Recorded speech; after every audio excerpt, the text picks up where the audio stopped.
İslam bizlerden, Müslümanlardan 5 şeyin canlı tutulmasını ister. Biz bunlara İslam hukukunda zaruret hamse diyoruz. Nedir bunlar? Birincisi dil emniyeti, ikincisi can emniyeti, üçüncüsü akıl emniyeti, dördüncüsü mal emniyeti, beşincisi ise bugünkü meselemizin mihenk taşı olan nesil emniyetidir. Nesil emniyeti ümmet olarak bizler için önemlidir. Çünkü Allahu Teala bu meseleye önem vermiştir. Nebi Aleyhisselatü Vesselam bu meselenin üzerinde durmuştur. Dikkat ettiyseniz şeytan aleyhilanenin yeryüzünde sulandırmak istediği 5 temel değer de budur. Evlenecek olan gençlerimiz neslin emniyeti ve ıslahı için maddeyi değil manayı öne almak zorundadır. Eğer bir insan evlenirken maddeyi öne alırsa, materyalist bir düşünceyle Allah muhafaza evliliğine başlarlarsa ilerleyen süreçte muhakkak problemler çıkacaktır. Bunun en güzel çözümü gençler evlenirken muhakkak yapacağı ilk öğreti. İslam bize bunu söylüyor. Evlenecek gençler aklın dizginlerini maddenin eline değil vahyin eline vermeleri gerektiğini söyler bize. Eğer biz aklın dizginlerini maddenin eline verirsek, aklın dizginlerini şeytan aleyhilanenin vesveselerine verirsek, maddeyi önceleyen, manayı bir tarafa bırakan, her şey madde olmuş, mobilya olmuş, beyaz eşya olmuş, altına indirgenmiş olan bir nesil ortaya çıkacak. Allah muhafaza eylesin inşallah. Aile bizim için önemlidir. Eğer aile çökerse devlet çöker. Eğer aile biterse devlet biter. Aile biterse ahlak biter. Ne yapmamız lazım? Bizim öncelikli olarak aileyi hayatımızın merkezine, siyasetimizin merkezine, kültürümüzün merkezine katmamız lazım ki aile ile yeni nesiller neşünema bulsun. Bakın sefih seküler toplumlarda aileye hiçbir değer verilmez. Affınıza sığınarak söylüyorum, evin içerisinde bulunan köpeğe verilmiş olan değer bir aile oluşumuna böyle bir değer verilmez. Sefih seküler toplumların en büyük özelliği ailesiz olmalarıdır. Nesli korumak, bedeni, ruhu, kafası sağlam, ait olduğu kültür ve medeniyetin değerlerini tevarüs etmiş çocuklar yetiştirmekle olur. Bunun yegane çözümü de İslam ile olur, Kur'an ile olur. Nebi Aleyhisselatü Vesselam'ın öğretileriyle olur. Bizim ilk kurtarmamız gereken kalemiz olması gerekirken şu anda en son kalan kale ailedir. Aile ise Allah muhafaza böyle giderse İstanbul Sözleşmesi ile, Ebced'le, diğer birçok maddeyle aile Allah muhafaza çökecektir. İstanbul Sözleşmesi aile için sadıra şifa olmayacaktır. Annelere, babalara evin içerisinde düşen en büyük görev evin sofrasını evin sufası haline getirmeleri gerekir. Sofrada oturdukları zaman çocuklarını İslam'ı, Nebi Aleyhisselatü Vesselam'ı, Fatıma'yı, Hazreti Hatice'yi, Hazreti Ayşe'yi ve Hz. Musab İbni Umeyr'i İslam için bedel ödemiş olan önderleri, mücahitleri anlatmamız lazım ki nesil tekrardan inşa olsun. Anneler neslin ihya ve inşası için her türlü bedeli göze almalı ve fedakar olarak hayatını sürdürmeli ki muhteşem bir nesil Allah'ın izniyle ortaya çıksın. Son olarak şunu söylüyorum. Yeryüzünün en büyük virüsü, en büyük hastalığı ailesizliktir, nesilsizliktir ve şeytan aleyhilâne de burayı sulandırmanın derdindedir. Ümmet olarak bu konuda uyanık olmamız lazım. Allahu Teala bizlere böyle bir nesil nasip eylesin inşallah. Elhamdülillah alemlerin Rabbi olan Allah'ımız bizi Müslümanlar olarak bu dünyada yarattı ve şu an İslam dini üzere yaşayan Müslümanlarız. Hayatımızın her alanında olduğu gibi yani siyasetimizde, ekonomimizde, sosyal hayatımızda, uluslararası ilişkilerimizde olduğu gibi aile hayatımızda da huzuru, bereketi, afiyeti bulabilmenin en önemli şartı İslam'ı yaşayabilmektir. İslam'ın ilke ve prensiplerinin uygulanmadığı bir evde huzurun, bereketin, afiyetin bulunması mümkün değildir. Belki mobilyaları lüks olabilir, perdeleri güzel olabilir, geniş bir ev olabilir ama huzur asla ve asla bu maddi imkanlarla elde edilemez. Bugün bizim çuval dolusu paramız da olsa huzuru satın alamayız. O nedenle bir Müslüman evinde huzur ve bereket bulmak istiyorsa ilk önce alemlerin Rabbi olan Allah'ı razı etmek zorundadır. Allah'ın rızası neye bağlıdır? Burada iki şey ön plana çıkar. Bunlardan birincisi Rabbimizin emirlerini yerine getirmek. Namaz, oruç, hac, zekat gibi bir Müslümana Rabbimizin yüklemiş olduğu görevler neyse bu görevleri yerine getirmek. İkincisi ise evimizde Allah'ın yasaklamış olduğu günahlardan ve haramlardan kaçınabilmektir. Eğer bu iki ilkeye, bu iki prensibe dikkat edersek huzuru da, bereketi de, afiyeti de bulabiliriz.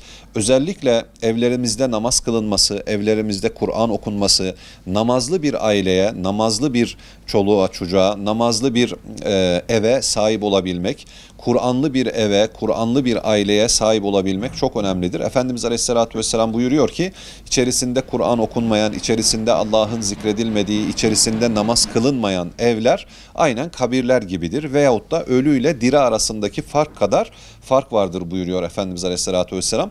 O nedenle anneler, babalar özellikle şuna dikkat etmeliler. Bizim evimizde yetişen çocuklarımız bizim vesilemizle Rabbimizin emirlerini yerine getiriyorlar mı? Sabah namazlarına kalkıyorlar mı? Tesettür varsa dikkat ediyorlar mı? İffetlerine dikkat ediyorlar mı? Kur'an okumasını biliyorlar mı? Bunlara özellikle dikkat etmeliler. Mesela bugün günümüzde anneler, babalar çocuklarının dünyevi gelecekleri için büyük çaba sarf ediyorlar. Gerek KPSS, gerek üniversite sınavı, dershaneler, özel hocalar. Evet, biz elbette ki çocuklarımızın büyük başarılar elde etmesini isteriz dünyevi olarak. Doktor olmalarını, mühendis olmalarını isteriz. Ama ilk önce bütün bu hedeflerden daha önce elde etmemiz gereken hedef cennetlik bir çocuk yetiştirebilmektir.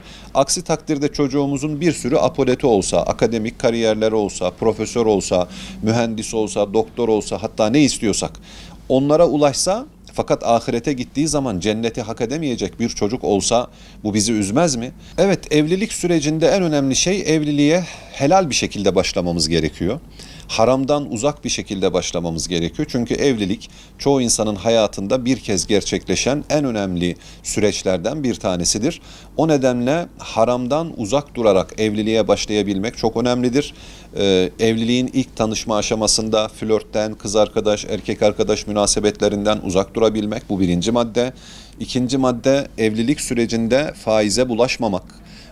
Aşırı borçlanarak bankalara, faizli bankalara mahkum olmamak. Üçüncü mesele eşlerin, evlenecek olan gençlerin birbirlerinin anne babalarına karşı hürmetsizlik etmemeleri. Yani bir damat gelinin anne babasına hürmetsizlik ederse, gelin damatın anne babasına hürmetsizlik ederse bu zaten baştan büyük bir bereketsizlik sebebidir. Maalesef içinde yaşamış olduğumuz dönemde ahlaksızlık kolaylaştırılıyor, evlilik ise zorlaştırılıyor. Bugün bir insan gidip bir ahlaksızlık yapmak istediği zaman çok cüz'i bir miktarla, parayla her türlü ahlaksızlığa istediği şekilde ulaşabiliyor. Hatta internet aracıyla bir tuşla bile ulaşabiliyor. Ama Rabbim bana emretmiş, peygamberimizin sünnetidir. Ben evleneyim, nikahlı bir birlikteliğim olsun, bir ailem olsun, İslam'a göre, Kur'an'a ve sünnete göre bir aile yapısı kurayım diyen bir insanın karşısına en az 100 milyarlık bir masraf çıkarılıyor. Böyle bir dönemde iffetini koruyabilen ve helal olarak evliliğin bütün merhalelerini geçip evlenebilen bir genç bu devrin evliyasıdır bana göre. Niçin? Harama bulaşmamış, flörte bulaşmamış, günaha, zinaya bulaşmamış ve her türlü önüne konulan engellere rağmen bütün bu engelleri aşarak helal bir evlilik yapmıştır. Allah o gençlerden razı olsun. Bu sürece dikkat etmemiz gerekiyor. Önümüzde bin türlü engel var. Bugün zinanın suç olmaktan çıkarıldığı bir sistemde yaşıyoruz. Faizin ekonominin temellerini oluşturduğu bir sistemde yaşıyoruz. Ev almak istesek faizle, araba almak istesek faizle, düğün yapmak istesek faizle, bursa başvursak faizle. O yüzden evlenirken neye dikkat edelim bu dönemde diye böyle bir soru aklımıza geldi mi? İlk madde helalliğe çok dikkat etmemiz gerekiyor. İkinci merhalede çocuklarımızın eğitimidir. Burada da en önemli, yani öncelikli manşet olarak nitelendirebileceğimiz maddemiz nedir? Haram lokma olmamasıdır. Eğer bir çocuk haramla besleniyorsa o çocuktan salih davranışlar beklememiz mümkün değil. Çocuğumuzu internetin, televizyonun, YouTube'un, sosyal medyanın yetiştirmesine izin vermemeliyiz. Maalesef bugün çocuklarımızın büyük bir kısmı neredeyse YouTuber'lar tarafından emzirilip büyütülerek belli bir noktaya getiriliyor. Yani anne iş yaparken çocuğuna telefonu veriyor, benden uzak dur. Misafir gelince telefon veriliyor. Misafirliğe gidilince telefon veriliyor. Yolda arabada giderken çocuğa YouTuber veriliyor ki aman sakin dursun diye. Aslında kendi ellerimizde kendi çocuklarımızı uyuşturuyoruz. O nedenle birincisi helal lokmadır, ikincisi de helal büyüme. İnternetin, televizyonun, dizilerin, filmlerin dalgalarından çocuğu uzak tutmaktır. Bu iki maddeye dikkat edersek çocuk da anne baba açısından, İslami yaşama açısından bir sıkıntı yoksa ailede Allah'ın izniyle güzel bir genç olarak yetişir. Bir evde eğer televizyon varsa, içerisinde 500'ün üstünde kanal varsa ve televizyon denetimsiz bir şekilde kullanılıyorsa o evden yetişecek olan nesillerin çok da sağlıklı yetişmesi mümkün değildir. Niçin? Çünkü düşünün 500 kanal var, ahlaksızlıktan sapkınlığa kadar, boşanmadan aldatmaya kadar her şeyi teşvik eden, yaygınlaştıran diziler ve filmler yayınlanıyor. Biz de çocuklarımıza bu filmleri, bu dizileri açık açık izletiyoruz. Bu bir. İkincisi, eve sınırsız internet bağlamışız. Hiçbir aile denetimi yok. En azından bir aile filtresi denilen filtre konulmamış. İnternet herkes kendi odasında özel olarak kullanıyor. Kapıyı kapatıp bir anne baba çocuğunu sınırsız internetle birlikte baş başa bırakıyorsa o çocuğa en büyük kötülüğü yapıyordur. Siyonizmin ve emperyalizmin en önemli projelerinden birisi sosyal medya ve internet üzerinden ahlaksızlaştırma yapmaktır. Elbette ki internetin faydalı tarafları vardır. Faydalı kullanmak gerekir ama bunun için ciddi bir bilinç ve şuur gerekir. Evlatlarımıza bu şuuru vermeden sınırsız internetle baş başa koyduk mu onları kendi ellerimizle adeta ateşe atıyoruz demektir.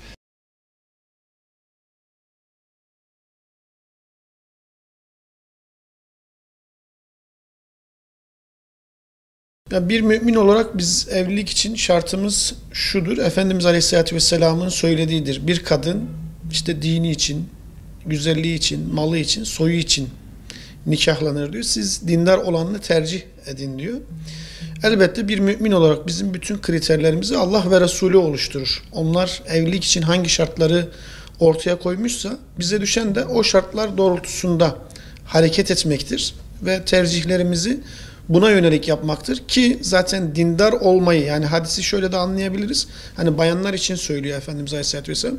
Bir kadın bunlar için nikahlanır dediğinde biz erkekler için de algılayabiliriz aynı şeyi. Bir erkek tercih edildiğinde bayanlar tarafından da yine dindar olanı tercih edilmesi, Müslüman şahsiyetli birisinin olması tercih edilmeli. Ülkemizde ekonomik anlamda biliyorsunuz sorunlar var, problemler var. Evlilik için de ne yazık ki gençlerimiz ilk önce ekonomik şartları göz önüne alıyor. Mesela diyor ki işte bir evimiz olmadan, güzel bir işimiz olmadan, güzel bir makamımız olmadan böyle şeylere niyetlenmeyelim ya da erteleyelim şeklinde söylüyorlar.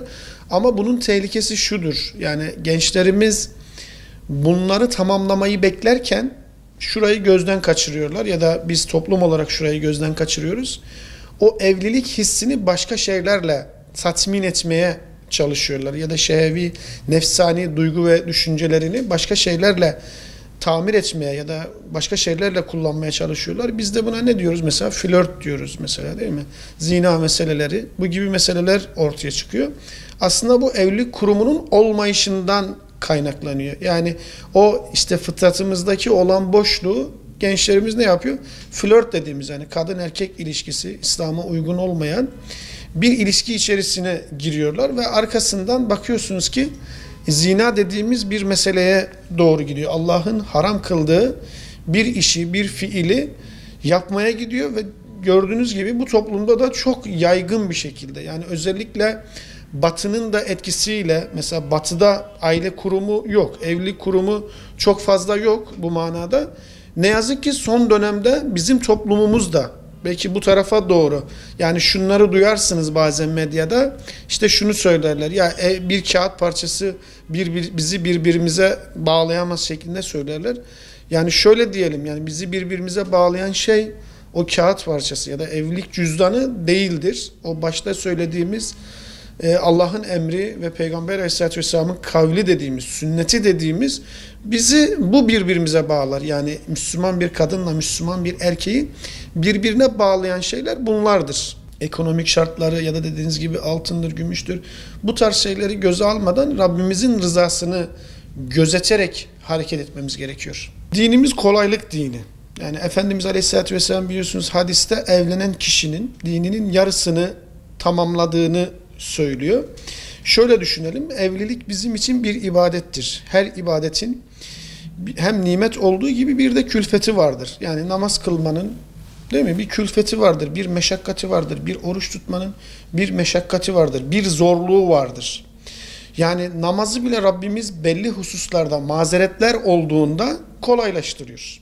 O zaman biz evlilik meselesine, evlilik kurumuna da eğer bir ibadet mantığıyla bakacaksak kolaylaştırmamız gerekiyor. Yani hem kız babası diyelim hem erkek babası anlamında gerçekten Müslüman şahsiyetli birini bulduğumuz zaman kızımız için, erkeğimiz için direkt onu tercih etmeliyiz. Yani diğer sebepler, yani işte o ekonomik şartlar ya da sosyal statüsü, toplum içindeki konumu, bunlara bakmamalıyız. Yani Müslüman şahsiyetli bir babanın yani ben şu kadar altın isterim, bu kadar ev isterim, kızım için şunları isterim demesi aslında uygun bir davranış değildir. Bu işi ne kadar geciktirirsek şeytanın ağına düşmüş oluyor. Şeytanın ağına evlatlarımızı, neslimizi bırakmış oluyoruz. Dünyalık taleplerden ziyade ahiretlik taleplerimiz olması gerekiyor. Müslüman bir neslin, Müslüman bir toplumun oluşması için evlilik kurumunu daha da böyle kolaylaştıracak bir hale gelmemiz gerekiyor.